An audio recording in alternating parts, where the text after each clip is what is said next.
Excelente día para todo programador. Previamente vimos variables de tipo cadena en una amplia explicación en lenguaje C y estuvimos trabajando con varios códigos fuente y uno de ellos fue este. En esta ocasión vamos a concentrarnos nada más en hacer la traducción de este código fuente que manipula variables de tipo cadena a su forma de C++. Vas a verme traduciendo línea por línea este programa a C++ para variables hardcodeadas nada más.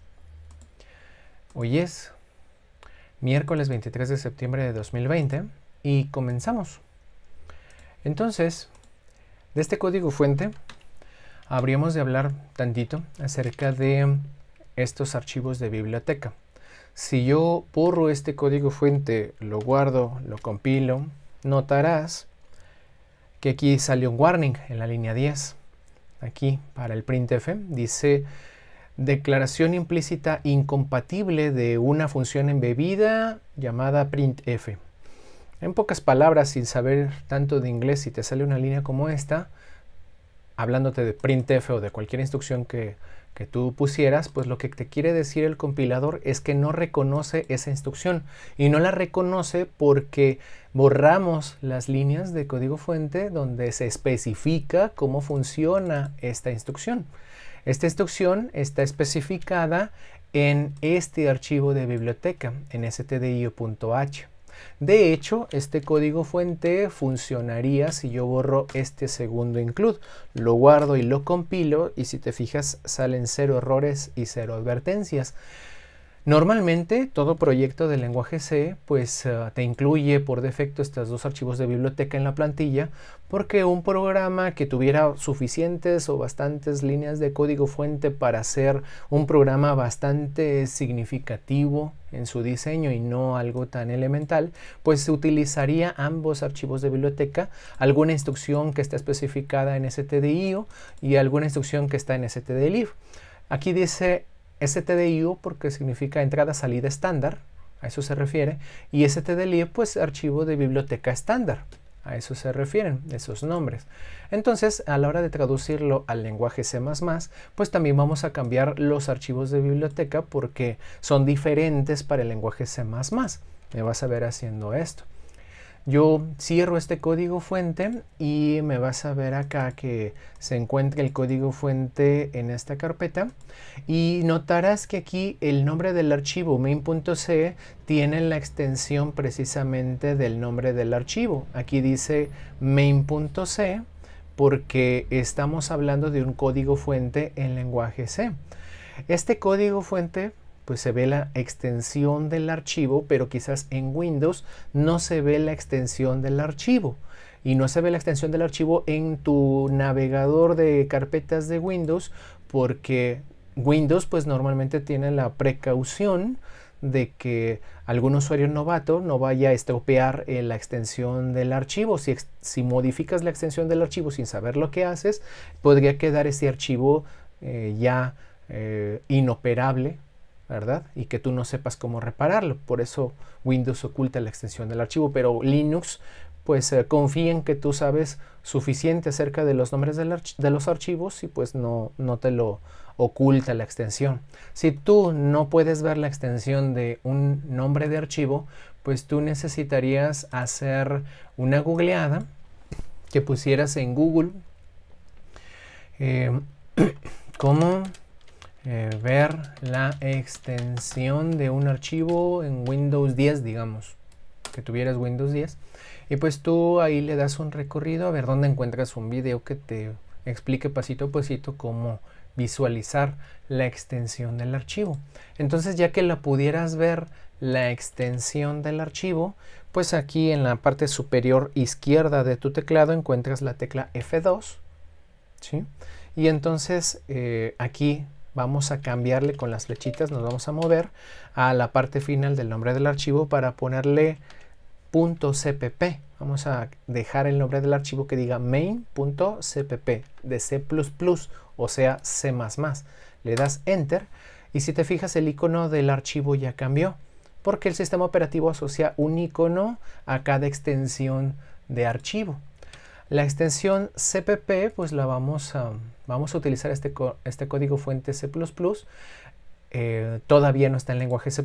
Con haber hecho esto, vamos a necesitar cambiar aquí las instrucciones línea por línea. Esto que tienes aquí lo vamos a borrar. Vamos a borrar esto. La sentencia include es para hacer la inclusión en la compilación de un archivo de biblioteca. Y has visto cuando hicimos un hola mundo que aquí dice include IOStream, ¿sí? O sea, flujo de caracteres de entrada y salida. Eso se refiere a IOStream.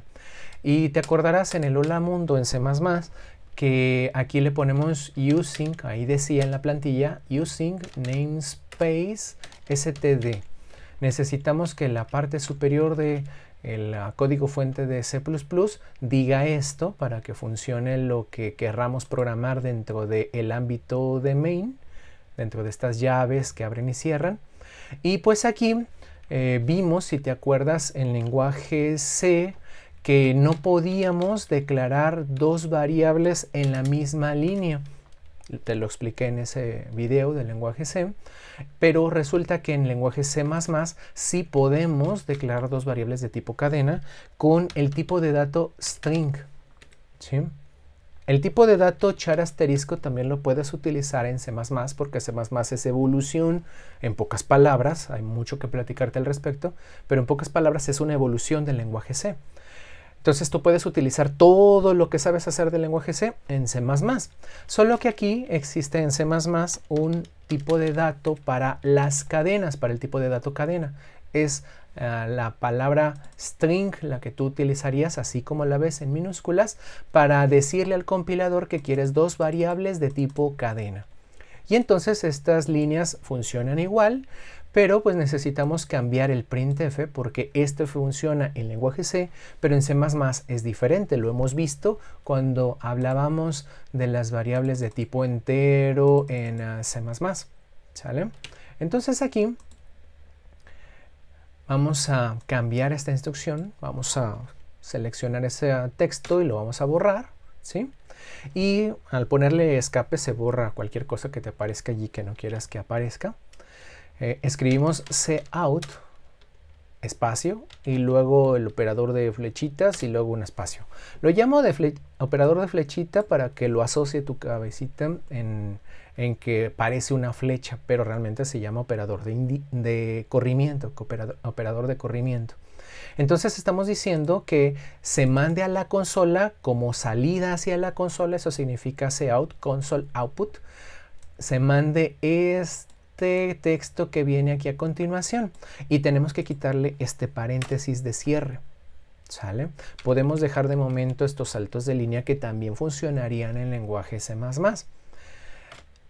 Aquí tendríamos que hacer lo mismo, ¿verdad? Tendríamos que hacer esto de nueva cuenta, ponerse out y esto así, pero pues si te imaginas un código fuente de unas 200 líneas de código que lo quisieras traducir a C++, pues ahí te veo cambiando línea por línea, ¿verdad? En lugar de cambiar línea por línea, pues vamos a utilizar el menú search en el comando replace o control R, también podrías usar un atajo de teclado.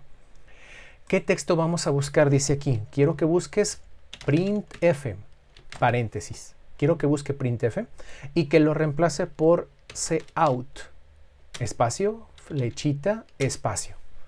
Quiero que lo reemplace por esto. Le doy aquí clic en replace y entonces si te fijas se colocó en la primera ocurrencia. Te está preguntando, ¿reemplazo esta ocurrencia? Tú le dices sí. Y se va a la siguiente ocurrencia. ¿Reemplazo esta ocurrencia? Sí. Y se va a la siguiente. Si tú tuvieras 200 líneas de código fuente, pues también ahí te veo dándole yes, yes, yes a cada una de las búsquedas. Si tú estás muy seguro, muy segura de que no vas a hacer una estropeada en tu código fuente, pues entonces tú podrías darle botón a all y entonces te reemplazaría todas las ocurrencias de eso si es que estás bien seguro de que estás haciendo lo correcto. ¿Sale? Y ahí te termina diciendo cuántas líneas reemplazó. Si terminaras haciendo pues algo que no hubieras deseado, pues acuérdate que control Z te sirve para viajar al pasado. Y control Y, control Y, control Y, control Y te sirve para viajar al futuro, ¿sale? Entonces, ya lo habíamos visto en otro video, el control Z y el control Y, ¿verdad?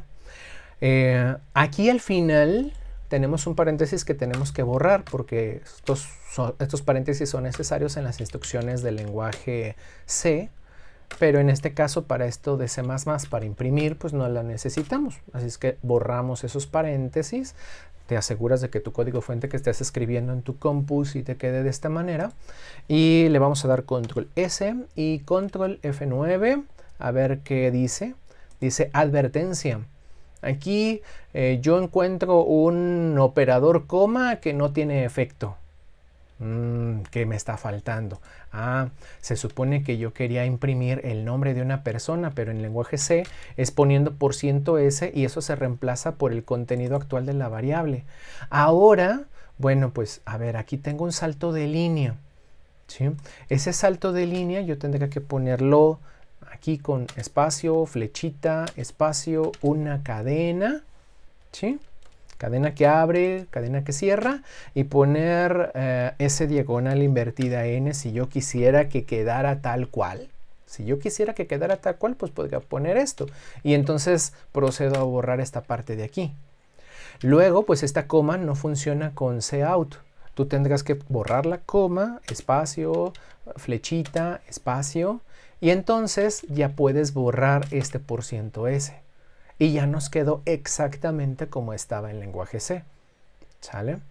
Y pues hacemos lo mismo con esta línea de código fuente, ¿verdad?